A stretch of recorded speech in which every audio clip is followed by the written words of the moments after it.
रात पहाड़ों पर हमेशा जल्दी उतरती है। दिन के उजाले में जो ढलान हरी और सुंदर दिखती है, वही ढलान अंधेरे में गहरी खाई जैसी लगती है।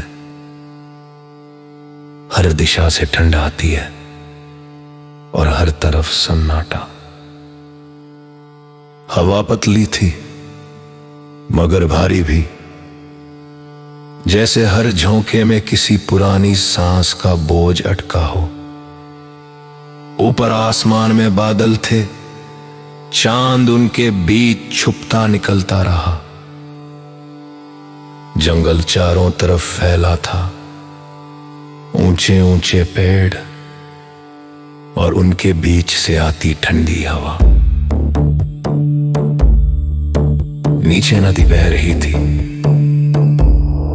काली, ठंडी और गहरी। कभी शांत, कभी अचानक किसी पत्थर से टकराकर अजीब सी आवाज निकालती हुई। मुंबई से आया था राजीव, उसके साथ थी सोफिया। दोनों शहर की भीड़ और मशीन जैसी जिंदगी से थक चुके थे और कुछ दिन अलग माहौल चाहते थे। गांव के एक परिचित ने कहा था, ऊपर होम स्टे में रुको, सुरक्षित रहोगे। लेकिन राजीव और सोफिया दोनों ही एडवेंचर के शौकीन थे। उन्होंने ठान लिया, नदी किनारे टेंट लगाएंगे। गांव वालों ने रोकने की कोशिश की थी, कहा था रात में वहां मत रुकना, वो जगह सही नहीं है। लेकिन दोनों ने मुस्कुराकर अनसुना कर दिया। उन्हें लगा ये सब अंधा विश्वास है। रात ढल चुकी थी, दोनों ने नदी किनारे टेंट लगाया, छोटी सी आग जलाई, बैठ गए उसके पास। शुरुआत में सब कुछ सामान्य था। तारे ऊपर चमक रहे थे, आग की लपटें टिमटिमा रही थी, पानी की आवाज धीमी लोरी जैसी लग रही थी। राजीव और सोफिया दोनों को लगा यही तो चाहिए था, शांति और आजादी।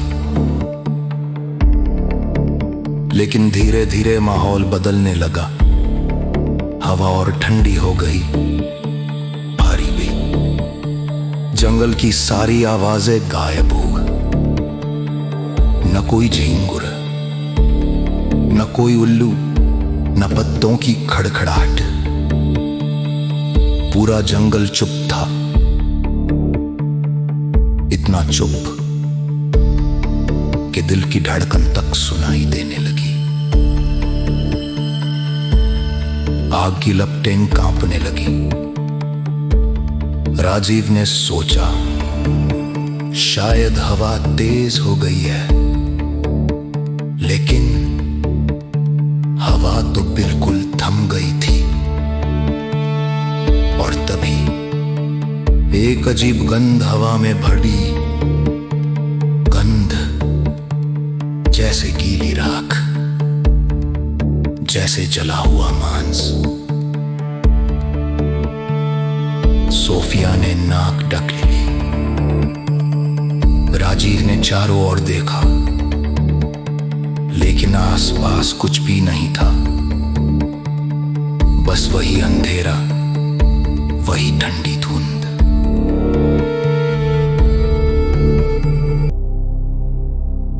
सोफिया असहज हो गई। वो धीरे धीरे उठी और नदी की तरफ चल दी। शायद मुंह धोने के लिए, या शायद उस गंध से दूर जाने के लिए। नदी किनारे पत्थर फिसलन भरे थे। सोफिया ने झुककर पानी में हाथ डाला। उसकी परछाई लहरों में टूटी फूटी सी दिख रही थी। राजीव उसे देख रहा था। उसे बेचैनी महसूस हुई। कुछ गड़बड़ थी।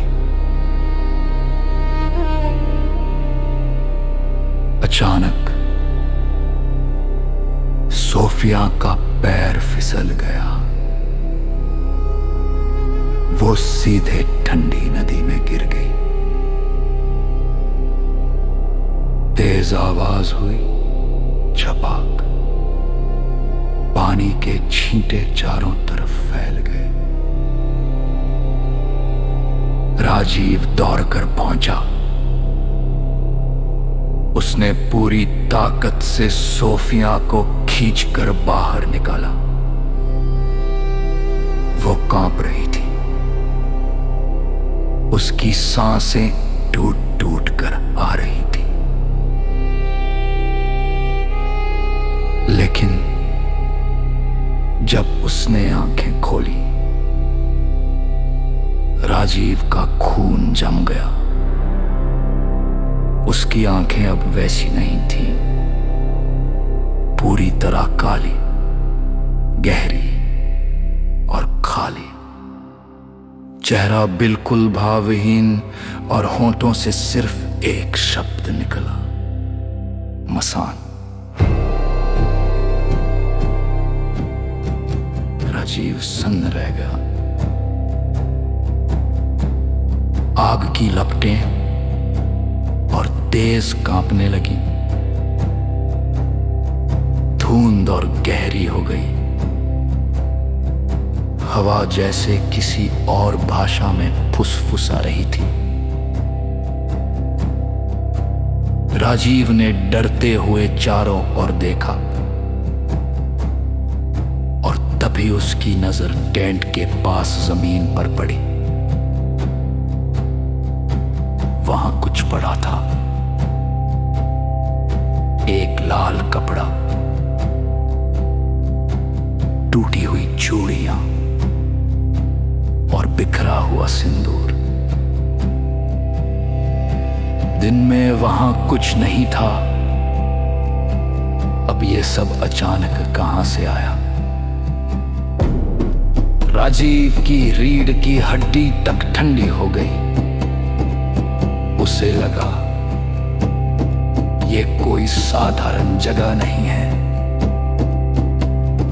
ये वही जमीन है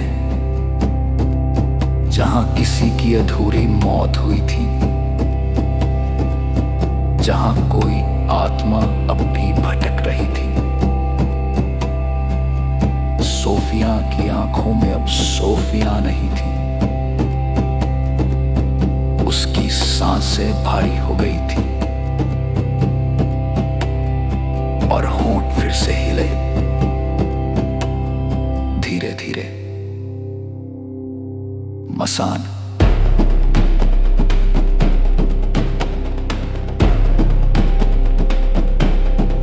मसान।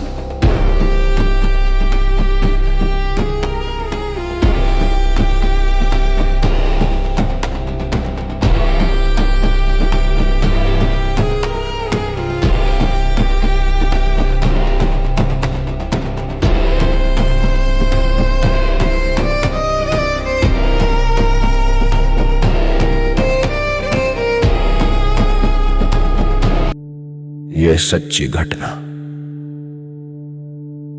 अभी अधूरी है। सोफिया के साथ क्या हुआ? उस रात राजीव वो कैसे बच पाया? और क्यों गांव वाले इस जगह का नाम तक नहीं लेते? ये सब मैं आपको जल्द बताऊंगा।